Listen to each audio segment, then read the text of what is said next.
ipakita lang natin muna itong pinrepare na may sayang, ano, yung pong mga, o yung tinataya na parang stand ng mga senador doon sa kanilang mga diskusyon ngayon tungkol sa China. Okay? Ayan. So, mga senador na pumirma po sa resolusyon at yung mga hindi rin po, supposedly, sabi po nila, ay hindi pumirma. Kasi actually, ako, important naman po talaga na vote dyan. Yung after the discussion. Oo.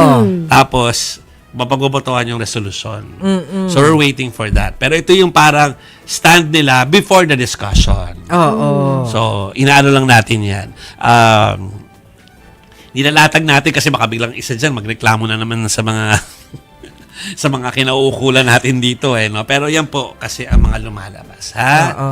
At ito naman yung mga senador na hindi pumirma sa resolusyon na kinukundina yung criticisms ng Chinese Embassy sa Pilipinas. Usually same stand naman itong mga senador na ito din.